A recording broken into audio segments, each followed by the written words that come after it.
একদিন মা ফাতেমার বোন কুলসুমের বাড়িতে অনেক বড় খাবারের আয়োজন করা হলো। যে আয়োজনে ধনাঢ্য ব্যক্তিরা উপস্থিত ছিলেন। সবাই দাওয়াত পেলেন। সবাই আস্তে আস্তে মেজবানি খাবারের জন্য উপস্থিত হলেন। নবী করিম সাল্লাল্লাহু আলাইহি ওয়াসাল্লাম সেখানে গেলেন। সেখানে সবাইকে দেখতে পারলেন। কুলসুম নবী করিম সাল্লাল্লাহু আলাইহি ওয়াসাল্লামকে বললেন, হে আল্লাহ প্রেরিত রাসূল, হে আমার পিতা, আপনি এসেছেন, আমি অনেক খুশি হয়েছি। আপনি এখানে বসুন।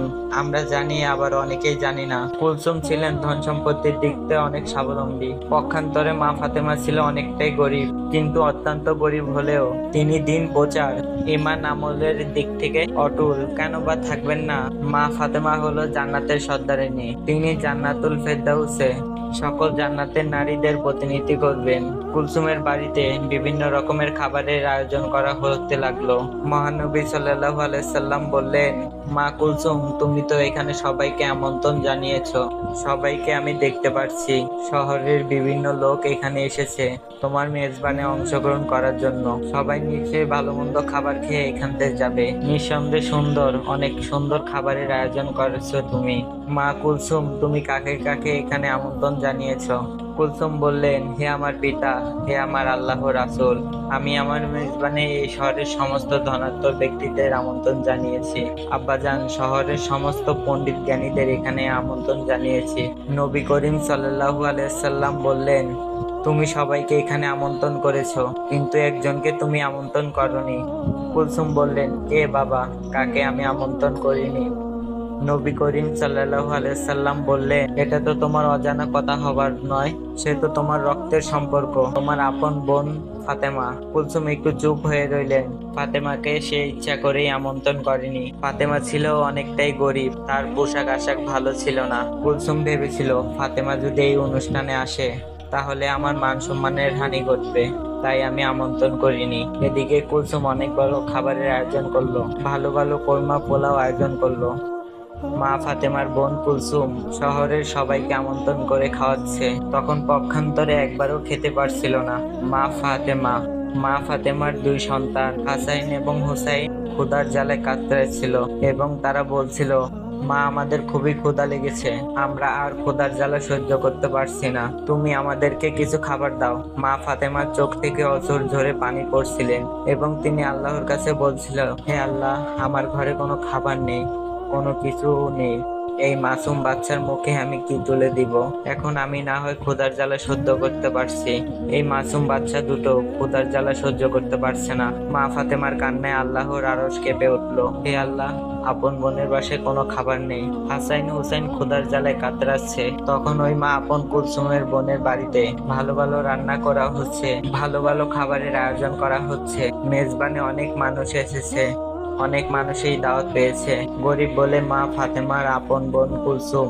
নবী করিম সাল্লাল্লাহু আলাইহি ওয়াসাল্লাম কুলসুমকে বললেন, সে তোমার আপন বোন, এখানে সবাই এসেছে, তারও আসার প্রয়োজন ছিল, তোমার তাকে আমন্ত্রণ করার উচিত ছিল। কুলসুম তখন হযরত মহানবী সাল্লাল্লাহু আলাইহি সাল্লামকে খাবারের জন্য জন্য বসতে বললেন। তখন মা ফাতেমা এড়িয়ে গিয়ে অন্যদিকে চলে গেলেন, আর সবাই খাবার খেতে বসে গেল। খাবার চুলা থেকে ওঠাতে লাগলো। কুলসুম সবকিছু তদারকি করতে লাগলেন। নবী করিম সাল্লাল্লাহু আলাইহি সাল্লাম দুঃখ ভরা মন নিয়ে দাঁড়িয়ে রইলেন। নবী করিম সাল্লাল্লাহু আলাইহি সাল্লাম কি করে খাবার গ্রহণ করবেন? তার সব থেকে আদরের মেয়ে মা ফাতেমা সেখানে আসেনি। তার কলিজার টুকরা হাসাইন এবং হুসাইন ক্ষুধার জ্বালায় কাতরাচ্ছিল। হায় আল্লাহ, এই নির্যাতিত অসহায় দেখে নবী করিম সাল্লাল্লাহু আলাইহি সাল্লামের মনে অনেকটা কষ্ট লাগলো। মা ফাতেমার কাছে হাসাইন এবং হুসাইন ক্ষুধার জ্বালায় কাতরাচ্ছিল। মা ফাতেমা কোনো উপায় না পেয়ে শুধু শুধু চুলাতে গরম পানি ফুটাতে লাগলেন এবং হাসাইন হুসাইনকে বললেন, এই তো বাবা, একটু পরেই খাবার হয়ে যাবে। তখন হাসাইন হুসাইন বাইরে চলে গেল। চলে যেয়ে পাহাড়ের কাছে খেলাধুলা করতে লাগলো। আমি রান্না হয়ে গেলে তোমাদেরকে ডাক দিব। আসলে চুলাতে কোনো খাবার ছিল না, শুধু গরম পানি দিয়ে ফুটাতে লাগলো মা ফাতেমা। কারণ ছেলেদেরকে কিছু তো একটা বোঝাতে হবে, তার ঘরে যে কোনো খাবার নেই। সে শুধু এই অবস্থা দেখছিলেন এবং তার চোখ থেকে অঝর ঝরে পানি পড়ছিলেন। তখন তার আপন বোনের বাসায় অনেক ভোরে খাবারের আয়োজন করতে লাগলো। যখন কুলসুম খাবারের কাছে গেলেন, তিনি সেই ঘটনা দেখে অনেকটাই অবাক হয়ে গেলেন। খাবারের ঢাকনা একে একে উপরে করলেন। তিনি দেখলেন রান্না করা সকল ভালো ভালো খাবার পাথর হয়ে গেছে। তিনি বললেন, হে আমার আল্লাহ, এ কি করে সম্ভব? একটু আগেই তো সমস্ত খাবার ভালো ছিল। হে আল্লাহ, কার অভিশাপে এমন হলো? আমি যদি এখন খাবার না দিতে পারি, আমার মান সম্মান তো কিছুই থাকবে না। এই কথা ভাবতে ভাবতে কুলসুম মহানবী সাল্লাল্লাহু আলাইহি সাল্লামের কাছে গেলেন। তিনি তার পিতাকে বললেন, হে আমার পিতা, আমি এখন কি করব? আমার সমস্ত রান্না করা ভালো ভালো খাবার পাথর হয়ে গেছে। নবী করিম সাল্লাল্লাহু আলাইহি সাল্লাম সবকিছু বুঝতে পারলেন। তিনি বললেন, মা কুলসুম, তুমি অনেক বড় ভুল করে ফেলেছো, আর তিনি এজন্যই নারাজ হয়েছে, যে ভুলে আল্লাহর আরশ কেঁপে গিয়েছে। আল্লাহ তাআলা অনেকটাই তোমার উপরে নারাজ হয়েছে। তুমি তোমার আপন বোন ফাতেমাকে গরিব বলে এই মেজবানে আমন্ত্রণ করনি। সে দিন আনে দিন খায়। তার মাসুম বাচ্চা হাসান ও হুসাইন ভালো মন্দ খাবার তো দূরের কথা, দুবেলা পেট ভরে খেতেও পারে না। অথচ আপন বোন ছেলেদেরকে তুমি এই মেজবানে আমন্ত্রণ করনি। শহরের সকল নামি দামি মানুষকে তুমি আমন্ত্রণ করেছো, আর সে গরিব বলে তুমি তাকে আমন্ত্রণ করনি। তার পোশাক আশাক ভালো নাই বলে তুমি তাকে আমন্ত্রণ করনি। সে মনে অনেকটাই কষ্ট পেয়েছে। তার মাসুম বাচ্চারা ক্ষুধার জ্বালায় কাতরাচ্ছে। এই ঘটনা আল্লাহর আরশ পর্যন্ত পৌঁছে গিয়েছে। আল্লাহ তোমার উপরে নারাজ হয়েছে, তাই তোমার সকল খাবারই কয়লাতে পরিণত করে দিয়েছে। এরপর কুলসুম বললেন, হায় আল্লাহ, আমি তো এতটা ভাবিনি। হে আল্লাহর নবী, আপনি কিছু একটা করুন, এর সমাধান দিন।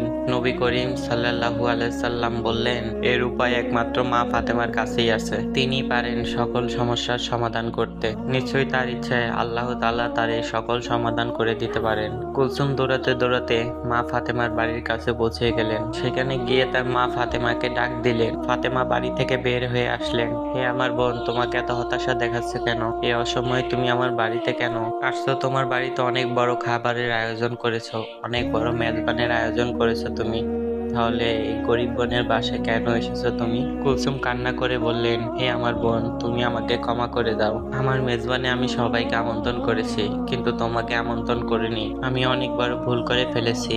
মা ফাতেমা বললেন, না না, ঠিক আছে, আমি নিতান্তই গরিব মানুষ।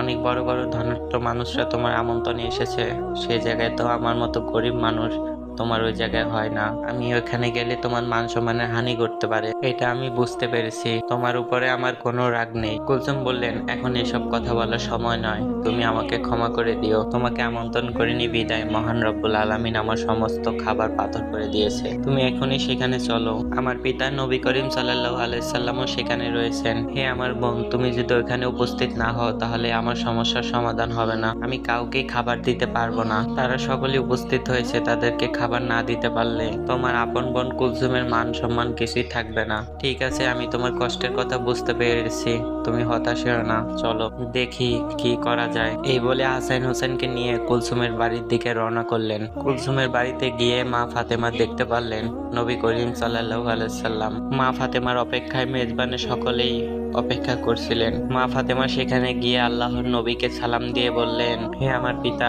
আমার সালাম গ্রহণ করুন। মহানবী হযরত মুহাম্মদ সাল্লাল্লাহু আলাইহি ওয়াসাল্লাম। মা ফাতেমা সালামের উত্তর দিয়ে বললেন, মা ফাতেমা, তুমি এসেছো, আমি তোমারই অপেক্ষায় ছিলাম। হ্যাঁ বাবা, আমি এসেছি। কুলসুম আমার বাড়িতে গিয়েছিল আমাকে ডাকতে, সে আমাকে নিয়ে আসলো। নবী করিম সাল্লাল্লাহু আলাইহি সাল্লাম বললেন, তোমার বোনের অনেক বড় বিপদ, সে একটি ভুল করে ফেলেছে। আমি নিজেও জানি তার এই কাজটি করা ঠিক হয়নি। মহান রব্বুল আলামিন তোমার কষ্টে ব্যতীত হয়েছে। তোমার বোন কুলসুম একটি ভুল করে ফেলেছে। সে তোমাকে আমন্ত্রণ করেনি। সে অহংকারে বসে একটি পাপ করে ফেলেছে।